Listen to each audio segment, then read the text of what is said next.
Well, Satnam, we are so happy to be here. It feels like we are coming home when we come to this particular yoga center in Munich. In the early 70s, when I met Yogi Bhajan in 1970, we never dreamt that yoga would be of such a nature as it is now. I remember some years ago, Yoga Journal called me. They wanted to do an interview on what do you think about yoga as a business. I had never thought of it as a business, and I didn't want to talk about it. I said, I don't know.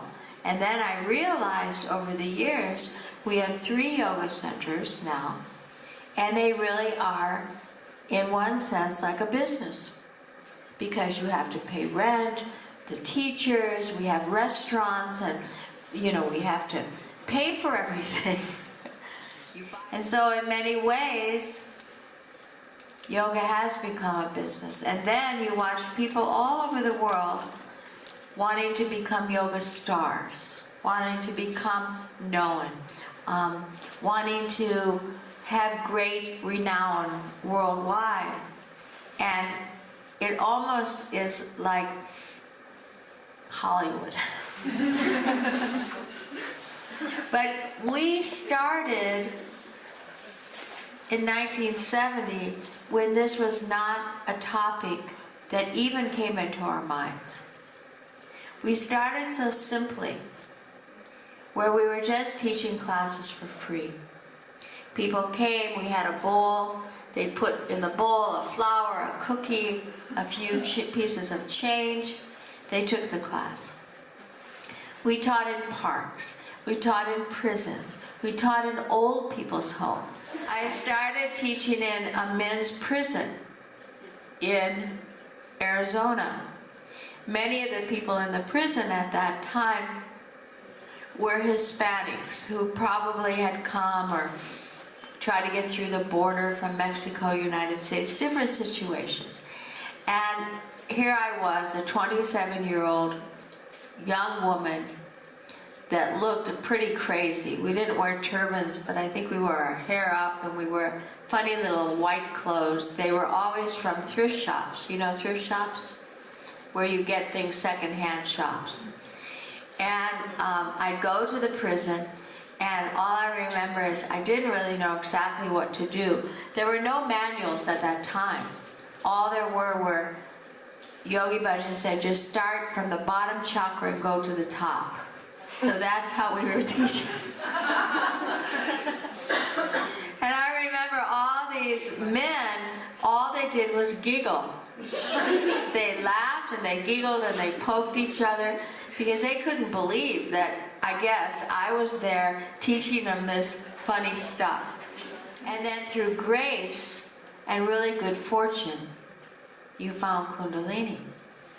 And then you realize all the steps you took towards this practice, they were all necessary. And if you had eliminated any of them or said they're not any good, perhaps you wouldn't be sitting here today. So wherever anybody is on their path, it's honorable. And it's exactly where they must be. But perhaps your presence will light up something inside of them to get the feeling that there's something more. And that may lead them to this beautiful practice. Everybody was passing through like a movie of all humanity. And a friend, a very wise friend, said to me, within this small crossway that we watch, some people have been reincarnated the first time, and others are very evolved souls. There's saints that are walking, and there's people that have just crossed over to first reincarnation as a human being. And that really is what planet Earth is. It's a melting pot for everyone to enter onto this human level and then to climb up the rungs of consciousness. And you all are very, very blessed to be here today and to have earned the grace of the possibility of enlightenment. But does it make you better? No. It makes you more responsibility to turn back and help and be the light. So if you have a light inside of you, you cannot let it hide anymore. Because the world is dark now. We know that. And you have to be the light. So what does that mean? Well, becoming a teacher is maybe one of the greatest gifts you can give to yourself, to your family, and to the world. The theme today is courage. And it's not funny, but I wanted to talk just a minute about it because I need to change the title. It's not developing courage. You already have courage. It would be like if you thought you had to grow an arm and you already have an arm. Developing is not the right word. It's really discovering and being that courage because it's always available. It's always available.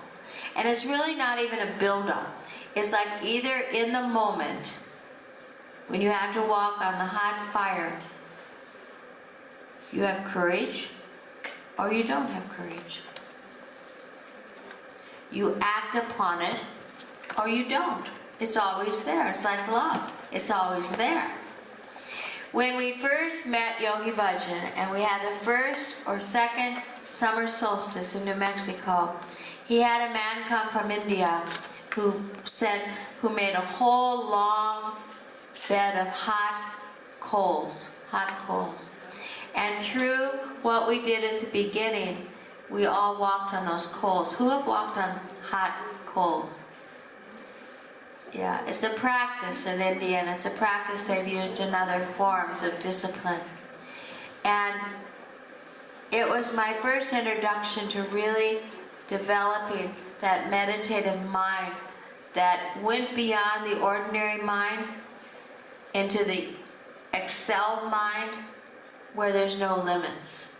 And that was the reason he had us do it, to create the courage, which is the bridge that takes you into the connection with Creator.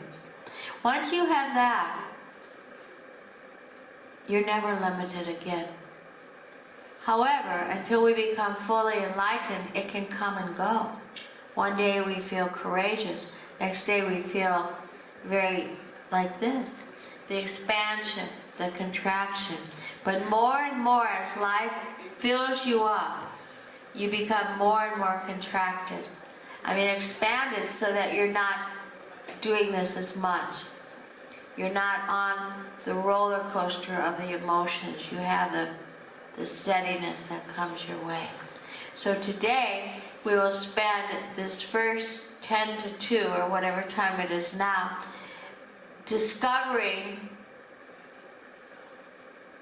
experiencing our own courage, and thereby more easily be able to access it, rather than to spend a lot of time thinking, afraid, no. Your first reaction will be, yes, I can do it. So I ask you today, is there something that you're hanging on to that you have to have a big plan? Or could we, perhaps, in this miraculous day, be able to say, yes, done?